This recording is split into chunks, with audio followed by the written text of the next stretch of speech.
இந்த 10 பாடல்கள் மணிவாசகருடைய சிந்தையிலே எப்படி தோன்றி இது பாடல்களாக உருமாறியது என்று அடியனுடைய சிந்தையில் ஆழ்ந்து சென்ற பொழுது இந்த 10 பாடல்களையும் நீங்கள் ஆழ்ந்து போய் ஒவ்வொரு தடவை நீங்கள் மீண்டும் மீண்டும் மீண்டுமாக அந்த பாடலை நீங்கள் படித்து படித்து படித்து சொல்லி சொல்லி சொல்லி சொல்லி பார்ப்பீர்கள் என்று சொல்லும் பொழுது ஒரே நிகழ்வை ஒரு நிகழ்ச்சியினுடைய ஒரு கணம் தவறவிட்டதை நினைத்து நினைத்து உருகி உருகி கண்ணீர் மல்கி பாடிய பதிகம் இந்த ஆனந்த பரவசம் என்ற ஒரு பாடல். இந்த 10 பாடலும் எந்த நிகழ்வை அவர் குறிப்பிட்டு அதிலே குறிப்பிட்டிருக்கிறார் என்று சொல்லும் பொழுது பொதுவாக நாம் ஒன்றை தவற விட்டு விட்டால் அதற்காக நமக்கு கிடைக்கிறது என்பது மன அழுத்தம் தான் கிடைக்கும். ஒரு பொருளை நாம் தவற விட்டு விட்டால் நமக்கு விலை உயர்ந்ததாக நினைத்து நம்ம பாதுகாத்து அதை பாற்றி பாதுகாத்து நம்ம பாதுகாத்து வைத்திருக்கக்கூடிய நிலையை தவற விட்டு விட்டோம் என்றால் மனம் அழுத்தம் வரும். ஒரு 10 பவுன் செயினை வீட்டில் வச்சிருக்கீங்க, அதுதான் நம்ம சேர்த்து வச்ச ஒரு சொத்து. திடீர்னு அந்த 10 பவுன் செயின் இல்லை, காணாம போயிடுச்சு. காணாம போயிட்டு உடனே என்ன செய்யறது? மனம் எவ்வளவு பதப்பதைக்கும், கண்ணீரா வரும். இறைவனே, இதுதானே இவ்வளவு நாள் சேர்த்து சேர்த்து நான் சேர்த்து வச்சது, 10 பவுன் செயின் இல்லாம போயிடுச்சு, இதற்காக நான் என்ன செய்வது?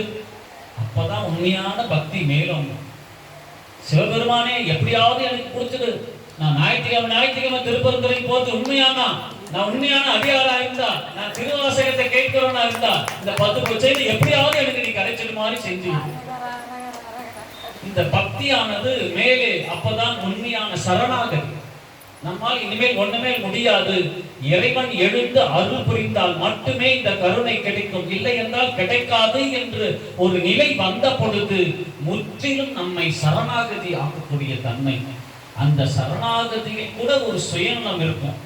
அந்த சுயநலத்தில் கூட இறைவனுக்கு நாம ஒரு செக் வைப்போம். நீ மட்டும் உண்மையா இருந்தா, அந்த திருவாசகத்துக்கு மட்டும் சக்தி உண்மையா இருந்தா அந்த 10 பவுன் செயின் என்னை தேடி வந்துடணும்னு திருவாசகத்துக்கும் சிவபெருமானுக்கும் 10 பவுன் செயினுக்காக நம்ம அடகு வச்சிருக்கோம் நம்மளுடைய பக்தி. மன அழுத்தங்கள் மேலே எழும்பும். ஆனால் பாருங்க, மணிவாசகர் அதுதான் அதுதான் அதுதான் சிவ அனுபவம், அதுதான் இறை அனுபவம்.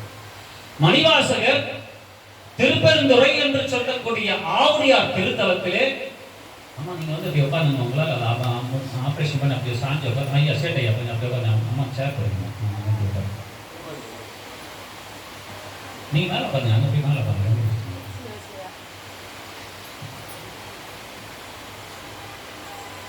ஆனால் மணிவாசக பெருந்தகை திருப்பெருந்துறை என்று சொல்லக்கூடிய ஆவுடையார் திருத்தலத்திலே திருவாத ஊரராக அமைச்சராக அங்க வருகிறார்.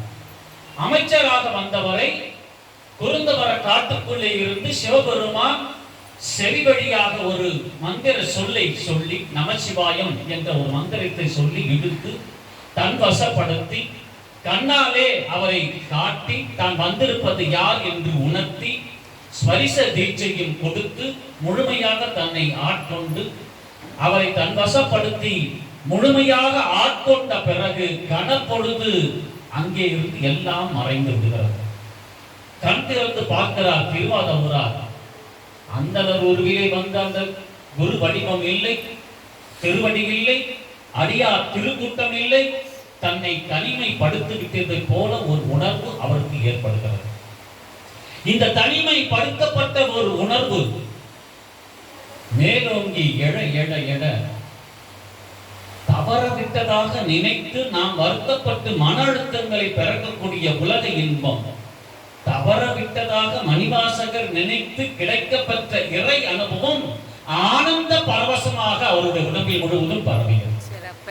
தவறவிட்டது மன அழுத்தம் தானே வரணும், ஆனால் தவறவிட்டது ஆனந்த பரவசமா இல்ல அவருக்கு மாறியது.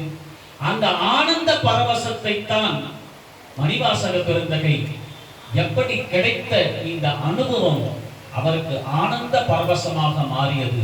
தவற விட்டேனே, தவற விட்டேனே, எதனால் தவறு இப்படி நடந்தது, ஏன் இப்படி நடந்தது? அடியார்கள் எல்லாம் அங்கிருந்து வந்தார்கள், மீண்டும் அவர்களை எல்லாம் சிவபெருமான் அழைத்து சென்றான். அவர்கள் என்னோடு சேர்வதற்காகவே அங்கிருந்து அழைத்து வந்தார். அந்த அடியார் திருக்கூட்டத்தில் என்னையும் ஒருவன் ஆக்கினான். ஆனால் சென்ற பொழுது அவர்களை மட்டும் அழைத்து சென்றான், என்னை தனிமைப்படுத்தி விட்டானே, இது எங்கே நடந்தது, எப்படி நடந்தது என்று சிந்தையில் அவருக்கு தோன்றியது. கிடைத்ததோ ஆனந்தம், தவறவிட்டது அவனுடைய திருவடியும் அடியார் திருக்கூட்டத்தை. மீண்டும் எப்பொழுது இந்த அடியார் திருக்கூட்டமும் திருவடியும் கிடைக்கும் என்ற ஏக்கம் பெருகுகிறது. ஏக்கம் பெருக பெருக பெருக ஆனந்தம் பெருக பெருகி பெருகி உடல் முழுக்க அவருக்கு தோடுகிறது. மன அழுத்தம் தானே வரணும் தவற விட்டதற்கு. ஆனால் இவர் தவற விட்டது சிவத்தை, கொடுத்துட்டு போனது ஆனந்தத்தை. கொடுத்துட்டு போன அந்த ஆனந்தம் பெருக பெருக பெருக ஆனந்த பரவசம் இவருடைய தேகம் முழுக்க பரவுகின்றது. ஆனந்த பரவசம் இவர் தேகம் முழுக்க பரவுகின்ற காரணத்தினால் அந்த ஆனந்த பரவசத்தை கொடுத்தவன் எவனோ அவனை தவறவிட்டேனே என்ற ஏக்கம் அவருக்குள் இருந்து பிறக்கிறது. அதன் அடிப்படையில் எழப்பட்டதுதான் இந்த ஆனந்த பரவசத்தினுடைய 10 பாடல்கள். இந்த 10 பாடல்களையும் நீங்கள் பார்ப்பீர்கள் என்று சொன்னால் பொய் பொய் பொய் பொய் என்று பொய் பிடித்தவனாக தன்னை உருவகப்படுத்தி காட்டுவார் மணிவாசக பெருந்தகை. யானோ பொய், என் நெஞ்சம் பொய், மெய்யன்பு பொய், எல்லாம் பொய். இத்தனை பாடல்களை பார்த்தீங்கன்னாக்கா பொய் பொய், தன்னை ஒரு பொய்யன் என்று தொடர்ந்து அவர் பட்டியலிட்டு காட்டி வருகிறார். கிட்டத்தட்ட திருச்சதகம் வரை என்னுடைய கூற்று சரியாக இருக்குமானால் 28 தடவை பொய் பொய் என்று பொய்யை தான் பொய்யன் என்று மணிவாசக பெருந்தகை காட்டி பதிவிட்டு வருகிறார். அதன் அடிப்படையிலே எழப்பட்டதுதான் இந்த ஆனந்த பரவசம் என்ற 9வது பதிகம்.